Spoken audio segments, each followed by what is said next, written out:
सास ने पकड़ ली थी नवरात्रि के उपवास रखने की जिद। 9 माताओं के लिए 9 दिन व्रत रखूंगी। मैया की भक्ति में शक्ति है। मैया हमारे परिवार को अपना आशीर्वाद जरूर देंगी।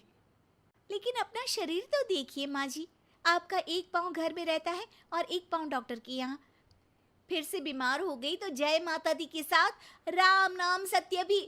अरे राम राम राम, कैसी बातें कर रही हो बहू। राम नाम सत्य हो मेरे दुश्मनों का। मुझे व्रत रखने से मत रोको बहू। वरना देवी माँ नाराज हो जाएंगी। नहीं, तुम्हारी सासू माँ नाराज हो जाएंगी। अरे पर माँ, भूखे क्यों रहना है? देवी माँ थोड़ी ना चाहती होंगी कि उनके भक्त भूखे रहें। और आपकी तो सारी मनोकामना पूरी हो चुकी है ना माँ। लालच है बेटा, लालच बुढ़ापे में भी खत्म नहीं होती। अरे तुम चुप करो जी। तुम्हारी भी उम्र है भक्ति भाव करने की। ज्यादा बड़बड़ की ना तो तुमसे भी उपवास रखवा लूंगी। हाँ। अरे रौद्र रूप क्यों धारण कर रही हो मेरी माँ। रख लो व्रत। ठीक है माँ, बस अपनी हेल्थ का ध्यान रखना। अरे उसकी चिंता तुम मत करो बेटा। मैंने टीवी पे देख लिया है कि व्रत में क्या क्या खाने से शरीर में कमजोरी नहीं होती। अच्छा ही है, वरना ऐसा ना हो कि 9 दिन के बाद तुम मैया के द्वार की जगह सीधा हरिद्वार। अरे तुम मुझे हरिद्वार क्यों भेजना चाहते हो? क्योंकि अब तुम्हें मायके तो भेजने से रहा। बाबूजी, क्यों माँ को परेशान करते रहते हो? अच्छा माँ, ये बता दो कि आपको व्रत में खाने के लिए क्या क्या चाहिए होगा। सास के सामने सब हार जाते हैं। माँ के कहे सामान को बेटा लेकर आता है। नवरात्रि का पहला दिन है। नाश्ता कर लो, स्वस्थ रहो, मस्त रहो। मेरा व्रत से ध्यान भंग मत करो। अच्छा ठीक है ठीक है। भूख लगेगी तो मेरी तरफ मत देखना। आई बड़ी। तुम कोई खाना हो जो तुमको देखूंगी। आए बड़े। माँ जी, ये लीजिए आपका फरियाली मिक्सचर। इससे व्रत नहीं टूटेगा। अरे इतना सा? दिन भर भूखी रहने वाली हूं, थोड़ा तो और ला दे। पर ये सब तो सपोर्ट के लिए होता है ना माँ जी, पेट भर के थोड़ी ना खाना होता है। करवा चौथ का व्रत नहीं रख रही हूं जो कुछ ना खाऊं पीऊं। हाँ यार, ये तो मैंने सोचा ही नहीं। तुम इतने सारे व्रत रखती हो तो मेरे लिए करवा चौथ का व्रत क्यों नहीं रखती? अरे जुबान पे तुम्हारा नाम न रखूं, व्रत क्या खाक रखूंगी तुम्हारे लिए। माँ के कहने पर बहू और भी फरियाली ले आती है, जिसे खाकर माँ डकार मारती है। इतनी जोर से डकारोगी तो दुर्गा मैया भी डर जाएंगी। तुमने तो उनके शेर से भी तेज आवाज निकाल दी। अरे शेर के जैसा पंजाबी मारती हूं मैं, देखना चाहोगे? तुम्हें पता है ना, व्रत रखते समय हिंसा वाली बातों से, विचारों से और बुरी चीजों से दूर रहना चाहिए। सही कहा। बुरी चीजों से दूर रहना चाहिए।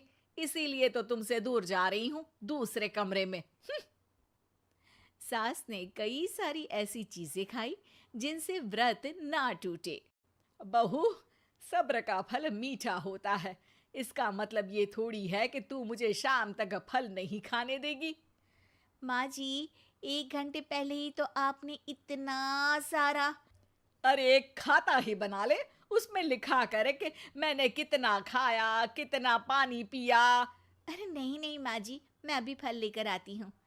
जोर से बोलो। नहीं माँ जी, मैं फल लेकर आती हूँ। अरे ये नहीं, जोर से बोलो, जय माता दी।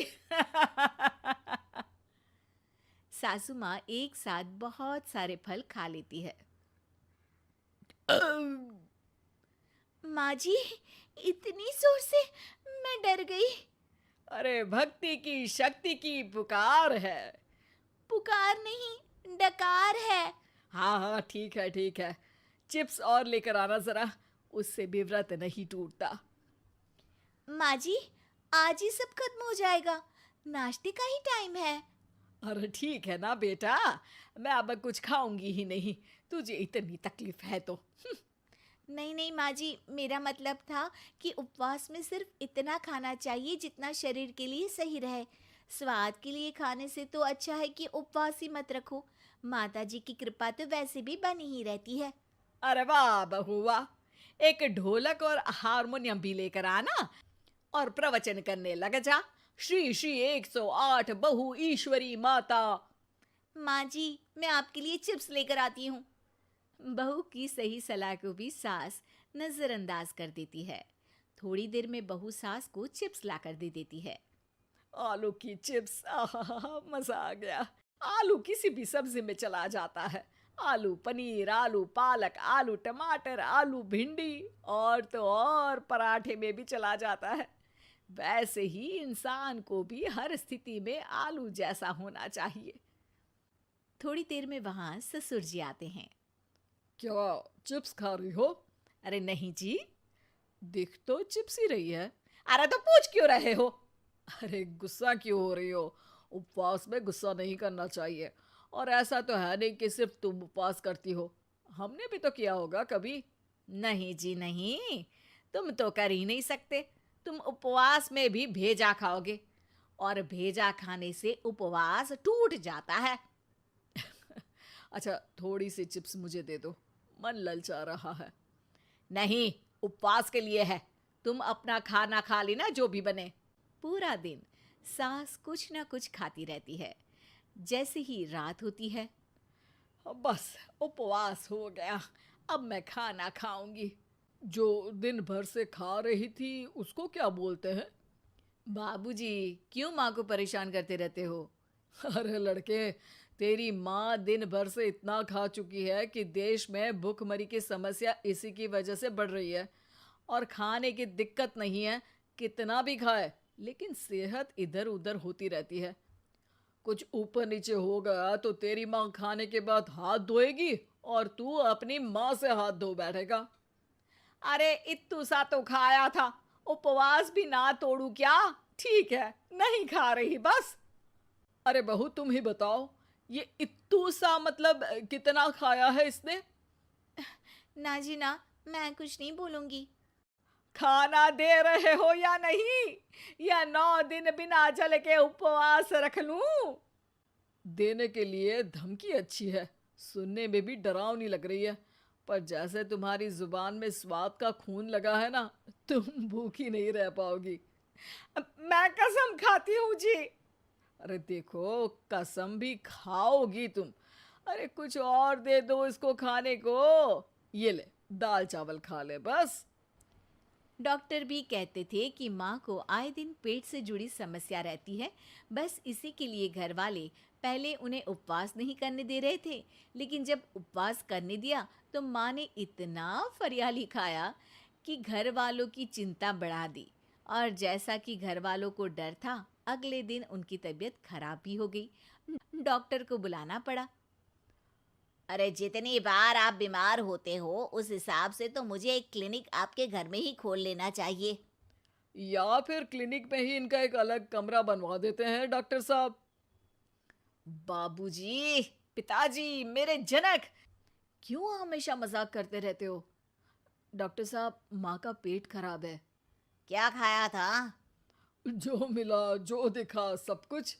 अरे बस भी करो जी। बस तो तुमको करना था खाते वक्त।